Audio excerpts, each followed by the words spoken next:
Good morning, students. In previous class, we have studied concept and importance of directing. Now, today we will study and discuss elements of directing.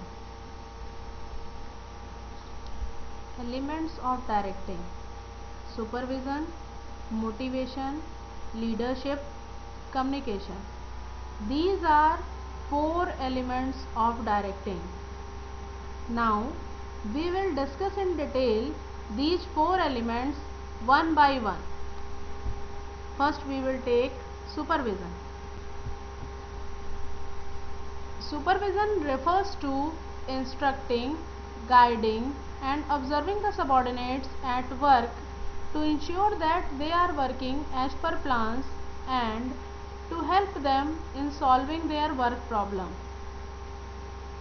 Supervision means होता है कि जो head of the institution है, जो employer है, वो अपने employees को इंस्ट्रक्शन देता है, गाइडेंस प्रोवाइड करता है और उनके द्वारा जो भी काम किया जाता है उसको वो ऑब्जर्व करता है।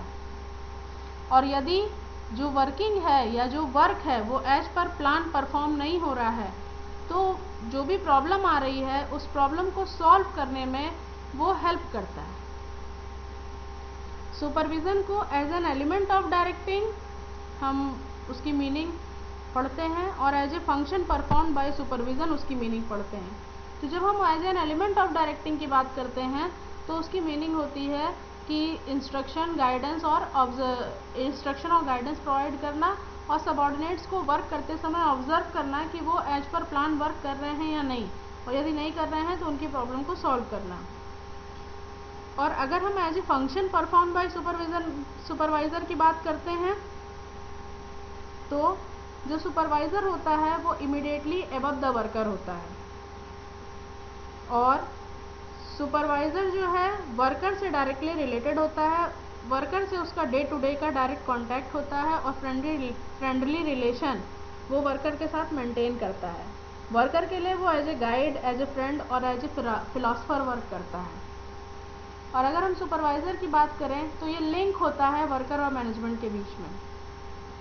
और सुपरवाइज़र ग्रुप यूनिटी को प्रमोट करता है। मींस सुपरवाइज़र का मानना है कि अपने इंटरनल डिफरेंसेस को भूल करके यदि हम एज ए टीम वर्क करेंगे तो ऑर्गेनाइजेशन के ऑब्जेक्टिव को ईजिली अचीव कर पाएंगे। सुपरवाइज़र इंश्योर करता है कि वर्कर की परफॉर्मेंस एज पर प्लान हो, जो भी उसको टारगेट दिया गया है वो टारगेट को मीट आउट करने में सक्सेसफुल हो। Supervisor time to time training provide करता है एम्प्लॉयज़ को और एम्प्लॉयज़ को या वर्कर को मोटिवेट करता है कि वो एज पर प्लान वर्क करें ताकि ऑर्गेनाइजेशन के ऑब्जेक्टिव को अचीव किया जा सके। और एक अच्छा सुपरवाइज़र जो होता है, जो वर्कर के द्वारा वर्क परफॉर्म किया जाता है उनको सजेशन देता है, न्यू वर्किंग स्किल डेवलप करने में हेल्प करता है और फीडबैक प्रोवाइड करता है मैनेजमेंट को। अब आपके एग्ज़ाम में जो क्वेश्चन आएगा वो सिर्फ सुपरविज़न की मीनिंग पूछी जाएगी। पहले फंक्शन ऑफ सुपरवाइज़र और इम्पोर्टेंस ऑफ सुपरविज़न इस पे क्वेश्चन बनता था, बट अब वो आपके सिलेबस से डिलीट हो गया है। अब केवल यहाँ पर मीनिंग ऑफ सुपरविज़न आपसे पूछा जाएगा। नेक्स्ट एलिमेंट है motivation. Motivation refers to a process of stimulating and inspiring people at work to accomplish desired goals. Means motivation is an inner psychological force which activates and compels the person to behave in a desired manner. Means motivation एक inner psychological force है जो किसी person को compel करती है कि आप एक पर्टिकुलर डिज़ायर्ड मैनर में बिहेव करो ताकि ऑर्गेनाइजेशन का ऑब्जेक्टिव अचीव हो सके। इसी से रिलेटेड 2 टर्म और होते हैं, मोटिव और मोटिवेटर। मोटिव का मतलब होता है it refers to inner state और desire which activates, compels and directs the individual to behave in the direction of achievement of goal. Means motive का मतलब होता है कि वो इनर स्टेट और डिज़ायर मीन्स अंतरात्मा की जो स्थिति होती है या अंतरात्मा से जो इच्छा उत्पन्न होती है, जो एक्टिवेट करती है किसी इंडिविजुअल को या कंपेल करती है या कोई दिशा निर्देश देती है कि गोल को अचीव करने के लिए आप इस मैनर में या इस डायरेक्शन में वर्क करो। मोटिवेटर क्या है? Motivator is a technique used to motivate people in an organization. Motivator एक प्रकार की टेक्निक है जो किसी ऑर्गेनाइजेशन में लोगों को मोटिवेट करने के लिए यूज की जाती है। जैसे किसी की सैलरी बढ़ा देना कि आप ये काम करोगे तो हम आपकी सैलरी इंक्रीज कर देंगे या आपको बोनस पे कर देंगे या किसी को हायर पोजीशन पे प्रमोट कर देना या किसी को हायर रिस्पॉन्सिबिलिटी दे देना। ये सारी हमारी टेक्निक्स होती हैं। अब आगे बढ़ते हैं, हम बात करते हैं मोटिवेशन प्रोसेस जो है वो ह्यूमन नीड्स पे बेस होता है। कोई इंडिविजुअल है, उसकी अनसेटिस्फाइड नीड है।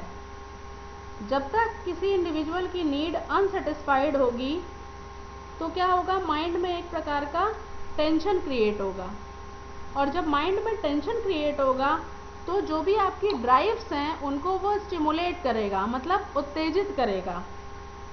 और जब ड्राइव्स स्टिमुलेट होंगी, उत्तेजित होंगी, तो उससे एक सर्च बिहेवियर जनरेट होगा। मीन्स वो खोजना शुरू करेगा कि हमारे अंदर से जो उत्तेजना पैदा हो रही है उसको हम कैसे शांत करें। If such need is satisfied, और जब वो नीड सेटिस्फाइड हो जाएगी, हमने जो बिहेवियर मतलब तरह तरह के जो तरीके सर्च किए उससे जब हमारी नीड सेटिस्फाइड हो जाएगी तो हमारे माइंड का जो टेंशन है वो रिड्यूस हो जाएगा और हम टेंशन मुक्त हो जाएंगे और हमारा जो मोटिवेशन प्रोसेस है वो कंप्लीट हो जाएगा। एक एग्जांपल देखिए, सपोज आप सुबह स्कूल जाना है आपको और आपको सोने में रात में देर हो गई, आप देर तक पढ़ते रहे और सुबह आप देर से उठे, आपको नाश्ता करने का टाइम नहीं मिला और ना ही आप टिफ़िन लेकर स्कूल जा पाए, तो आप पूरे दिन भूखे हैं, आपने ब्रेकफास्ट भी नहीं किया मॉर्निंग में और 2 बजे तक का आपका स्कूल है और 2 बजे तक आप क्लास करते करते एकदम रेस्टलेस फील करने लगे। जब एकदम रेस्टलेस आपने फील किया तो आप इधर उधर आपने सोचना शुरू किया सर्च में कि अब हम क्या खा सकते हैं। अब आप स्कूल में हैं, आप स्कूल से बाहर नहीं जा सकते, तो आपके माइंड में तरह तरह के ख्याल आना शुरू हो जाएंगे कि हम कैसे अपनी जो भूख है उसको किस प्रकार से हम शांत करें। तो आप सोचेंगे अपने फ्रेंड से लेके खा लेते हैं या बाबा दिन का समोसा खा लेते हैं। तो बाबा दिन का समोसा अगर खाने का आप सोचेंगे तो आपके पास पैसे होने चाहिए, ठीक है। यदि आपके पास पैसे हैं, सपोज बाबा दिन का समोसा 5 रुपए का है, आपके पास 10 रुपए हैं, तो आपने 5 रुपए से समोसा खा लिया और उसको 5 रुपए पे कर दिए और उससे यदि आपकी भूख मिट गई, आप सेटिस्फाई हो गए, तो आपके माइंड का जो टेंशन है वो ख़त्म हो गया।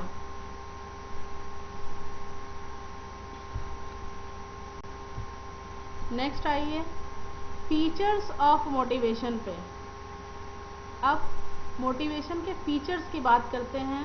मोटिवेशन का क्या गुण होता है? Motivation is an internal feeling. Motivation क्या है? एक आंतरिक फीलिंग है। मीन्स ये फीलिंग हमें अपने अंदर से आती है। हम किसी व्यक्ति को किसी काम को करने के लिए हम फोर्स नहीं कर सकते। तो the urge, drives, desires, aspiration, striving or needs of human being which are internal influence human behavior. For example, people may have the urge or desire for possessing a motorbike, comfortable house, reputation in the society. These urges are internal to an individual.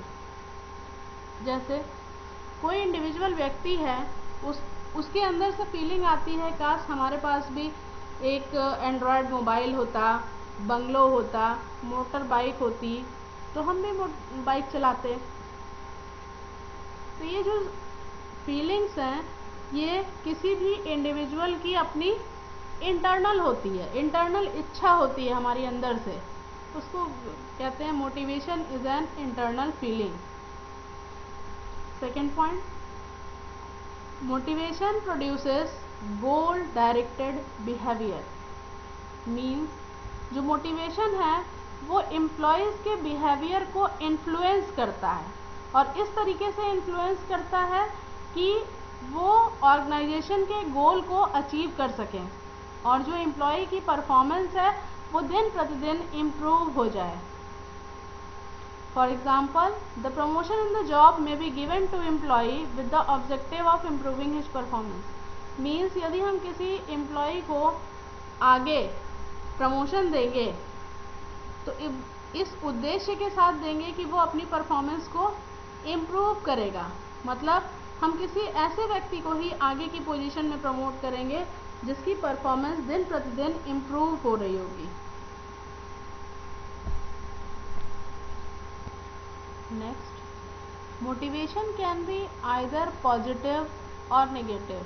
Means motivation positive भी हो सकता है, negative भी हो सकता है। Means positive motivation provides positive rewards like increase in पे, promotion, recognition etcetera. Means जो हमारा पॉजिटिव मोटिवेशन है वो पॉजिटिव रिवार्ड के रूप में होता है। जैसे किसी एम्प्लॉय की सैलरी बढ़ा दी जाए, उसको आगे पोजीशन पे प्रमोट कर दिया जाए, या कोई उसने अच्छा काम किया है तो उसके लिए उसे रिकॉग्नाइज किया जाए। Negative motivation uses negative means like punishment, stopping increment, threatening, etc., which also may induce a person to act in the desired way. जो नेगेटिव मोटिवेशन है वो नेगेटिव मोटिवेटर्स को जब हम यूज़ करेंगे, जैसे किसी व्यक्ति ने कोई गलत काम किया तो उसको पनिश कर दिया जाए, उसका इंक्रीमेंट रोक दिया जाए, या उसको धमकी दे करके हम किसी पर्सन को डिज़ायर्ड वे में एक्ट करने के लिए मजबूर कर सकते हैं, मीन्स मोटिवेट कर सकते हैं। नेक्स्ट है motivation is a complex process. Motivation एक जटिल प्रक्रिया है। ऐसा नहीं है कि हम अगर सोचें कि किसी इंडिविजुअल को हमें मोटिवेट करना है तो हर इंडिविजुअल के ऊपर हमारी सेम टेक्निक लगेगी, ये ज़रूरी नहीं है। क्योंकि जो इंडिविजुअल्स हैं हमारे वो हिट्रोजेनस ग्रुप के हैं, मीन्स हिट्रोजेनस हैं, डिफरेंट हैं। हर इंडिविजुअल का जो लेवल है वो डिफ़र है, बोल चाल डिफ़र है, मतलब हर तरीके से हर एक इंडिविजुअल एक दूसरे से डिफ़र करते हैं। जब डिफरेंट हैं, उनकी नीड्स डिफरेंट हैं, तो हम उनको सेम मोटिवेटर टेक्निक यूज़ करके मोटिवेट नहीं कर सकते। तो मोटिवेशन एक प्रकार का कॉम्प्लेक्स प्रोसेस है। Individuals are heterogeneous in their expectation, perception and reaction. Any type of motivation may not have uniform effect on all the members. Organization के जितने भी मेंबर हैं सब पे किसी एक मोटिवेटर टेक्निक को आप यूज़ करके अगर आप चाहें कि यूनिफॉर्म इफेक्ट मिलेगा सारे मेंबर्स पे, तो ये पॉसिबल नहीं है। मीन्स किसी को हम आगे पोजीशन पे प्रमोट करें तो वो उसके लिए अच्छा है, किसी के काम को हम केवल रिकॉग्नाइज करें, केवल ये चीज़ उसको चाहिए। मीन्स हर एक व्यक्ति की अलग अलग एक्सपेक्टेशन है, अलग अलग परसेप्शन है, और अलग अलग बातों का अलग अलग रिएक्शन होता है। सब पे सेम रिएक्शन नहीं होगा। नेक्स्ट, अब हम बात करते हैं मास्लोज नीड हायरार्की थ्योरी की। मोटिवेशन में मास्लो ने अपनी एक थ्योरी दी है, और मास्लो की जो थ्योरी है वो ह्यूमन नीड्स पे बेस है। मीन्स लोगों की जो ज़रूरतें होती हैं उस पे बेस मास्लो ने अपनी एक हायरार्की थ्योरी दी है मोटिवेशन की। मास्लो का मानना है कि हर एक ह्यूमन बीइंग के अंदर 5 तरीके की नीड एग्जिस्ट करती है और जिसकी एक हायरार्की होती है। मीन्स 1 2 3 4 5 ऐसे लेवल होता है। वो हायरार्की क्या है, वो 5 नीड क्या हैं, आगे देखिए। पहली हमारी जो सबसे बेसिक नीड है वो है basic physiological need. Basic physiological need का मतलब है, अगर हम ये कहें कि किसी ह्यूमन बीइंग की जो सबसे बेसिक रिक्वायरमेंट है वो क्या है, रोटी कपड़ा मकान, ये सबसे पहले सभी को चाहिए। तो बेसिक फिजियोलॉजिकल नीड क्या है, ये बेसिक है ह्यूमन सर्वाइवल के लिए। मीन्स किसी भी ह्यूमन बीइंग को अगर आगे सर्वाइव करना है तो ये सबसे बेसिक नीड है। And include need for food, shelter, clothing and other basic necessities of life. These needs form the foundation of hierarchy and basic salary helps to satisfy these needs। अब ये जो food, clothing और shelter है और other जो basic necessities हैं life की, ये फाउंडेशन है, बेस का काम करती हैं हायरार्की में। और इस नीड को सेटिस्फाई करने के लिए एम्प्लॉय को बेसिक सैलरी की ज़रूरत होती है। अगर हम ऑर्गेनाइजेशन के पॉइंट ऑफ व्यू से बात करें तो बेसिक सैलरी को यूज़ करके हम इन नीड्स को सेटिस्फाई कर सकते हैं। हम नेक्स्ट स्टेप पे बढ़ते हैं। हमारी सेकेंड नीड है सेफ्टी और सिक्योरिटी नीड्स। जब हमारी बेसिक फिजियोलॉजिकल नीड सेटिस्फाई हो जाएगी तो हम सेकेंड नीड पे आएंगे कि सेफ्टी और security. These needs provide security and protection from physical and emotional harm. Example: job security, stability of income, pension plan, etc.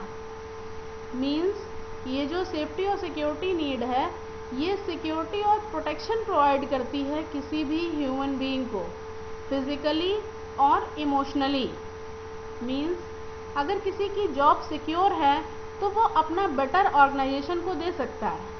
यदि किसी भी इंडिविजुअल या किसी भी एम्प्लॉय के मन में एक प्रकार का डर होगा कि आज नहीं तो कल हमें ऑर्गेनाइजेशन से निकाल दिया जाएगा, तो वो अपना बेस्ट ऑर्गेनाइजेशन को नहीं दे पाएगा। नेक्स्ट है स्टेबिलिटी ऑफ इनकम। अगर किसी एम्प्लॉय की इनकम स्टेबल है तो वो निर्भय होकर के ऑर्गेनाइजेशन में वर्क कर सकता है। यदि बहुत ज़्यादा अप एंड डाउन होता है इनकम में तो किसी भी एम्प्लॉय को प्रॉब्लम होती है। नेक्स्ट है आपका पेंशन प्लान। मीन्स जब आप रिटायर होंगे तो आपके लिए जो रिटायरमेंट बेनिफिट है वो रिटायरमेंट बेनिफिट आपको मिलेगा, तो आपका फ्यूचर सिक्योर होगा। नेक्स्ट है एफिलिएशन और belongingness needs। These needs refer to affection, sense of belongingness, acceptance and friendship। Means जो affiliation और belongingness needs है, इसमें लोगों को अफेक्शन की ज़रूरत होती है। मीन्स लव एंड अफेक्शन की ज़रूरत होती है। एक सोसाइटी में लोग रहना चाहते हैं, एक सोसाइटी में इनफॉर्मल ग्रुप्स फॉर्म होता है, वहाँ लोग एक दूसरे से फ्रेंडशिप करते हैं, ठीक है, सोशल इंटरेक्शन करते हैं और यहाँ पे लव, अफेक्शन, ये सारी चीज़ें होती हैं।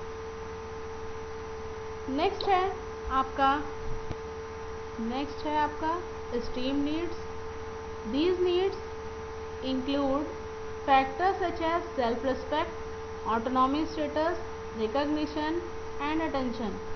जब ये तीनों नीड सेटिस्फाई हो जाएंगी उसके बाद हम एस्टीम नीड पे आते हैं और एस्टीम नीड के अंतर्गत व्यक्ति सोचता है कि उसकी सेल्फ रिस्पेक्ट होनी चाहिए, उसका एक ओहदा होना चाहिए, एक स्टेटस होना चाहिए, खुद की एक आइडेंटिटी होनी चाहिए, खुद की एक पहचान होनी चाहिए, लोग उसको अटेंशन दें।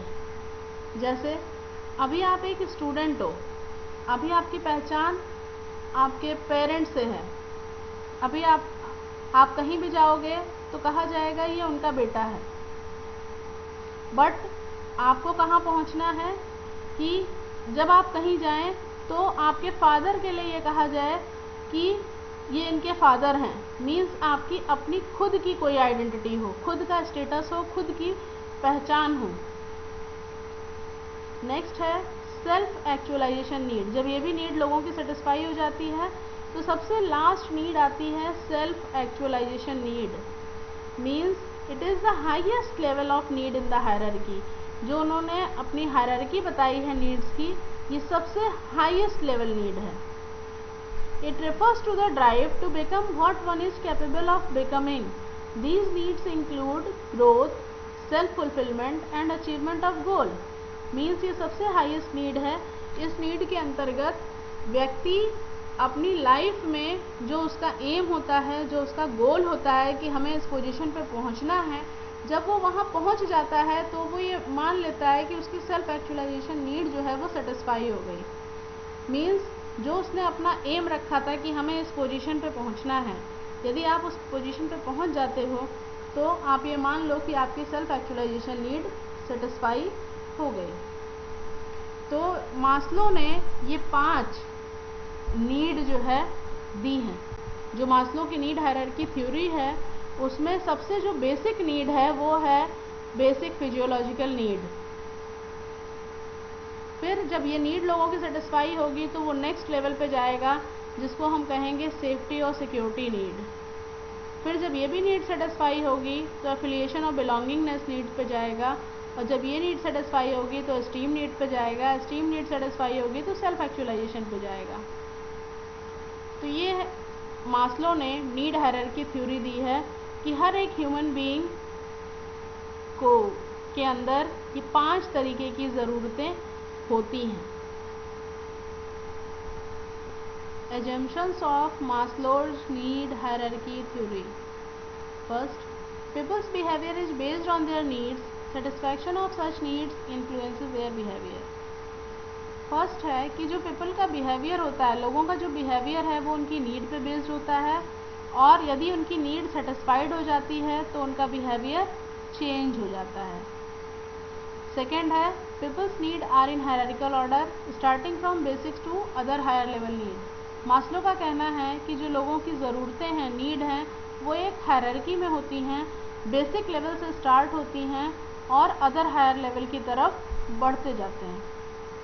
थर्ड है a satisfied need can no longer motivate a person, only next higher level need can motivate him. यदि किसी पर्सन की कोई नीड सेटिस्फाइड है तो हम उसको एज ए मोटिवेटर यूज़ नहीं कर सकते किसी पर्सन को मोटिवेट करने के लिए। केवल आगे की जो हायर लेवल नीड है उसको यूज़ करके हम उस पर्टिकुलर पर्सन को मोटिवेट कर सकते हैं।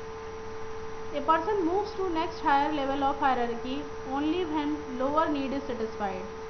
कोई भी पर्सन है next higher level of hierarchy पे तभी जाएगा जब उसकी लोअर नीड सेटिस्फाई होगी। ये तो थी मास्लो की थ्योरी और मास्लो की थ्योरी के एजम्पशंस।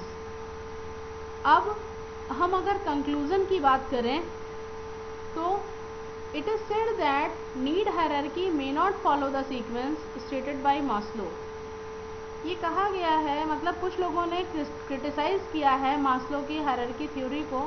उनका कहना है कि मास्लो ने जो नीड हायरार्की थ्योरी का सीक्वेंस दिया है वो सीक्वेंस फॉलो नहीं होता। क्यों? क्योंकि जो हायरार्की ऑफ नीड्स हैं वो डिफरेंट होती हैं डिफरेंट काइंड ऑफ पीपल के लिए।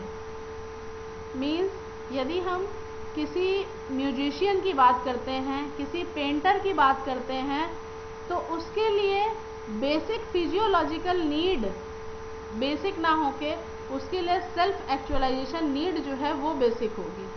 आपने देखा होगा कि जो साइंटिस्ट बनना चाहते हैं उनको रोटी कपड़ा मकान से कोई लेना देना नहीं होता, वो अपने एक्सपेरिमेंट में लगे रहते हैं। जिनको म्यूजिशियन बनना है, जिनको पेंटर बनना है, उनको इन सब से कोई लेना देना नहीं होता, वो जी जान लगा करके उसमें लगे हुए होते हैं। तो इसलिए कई लोगों ने क्रिटिसाइज़ किया है मास्लो की नीड हायरार्की थ्योरी को। उनका कहना है कि जो हायरार्की मास्लो ने बनाई है, मतलब ये सही है कि 5 नीड किसी भी ह्यूमन बीइंग के अंदर होती हैं, लेकिन उसकी जो हायरार्की है कि बेसिक फिजियोलॉजिकल नीड पहले होगा और सेल्फ एक्चुअलाइजेशन नीड लास्ट में सेटिस्फाई होगी, ये ज़रूरी नहीं है, क्योंकि जो हायरार्की ऑफ नीड है वो डिफरेंट हो सकती हैं डिफरेंट काइंड ऑफ पीपल के लिए। आज के लिए इतना ही। नेक्स्ट हम आगे इंसेंटिव्स के बारे में नेक्स्ट क्लास में पढ़ेंगे। अब आप इस पे बेस्ड नोट्स तैयार कर लीजिएगा। Thank you.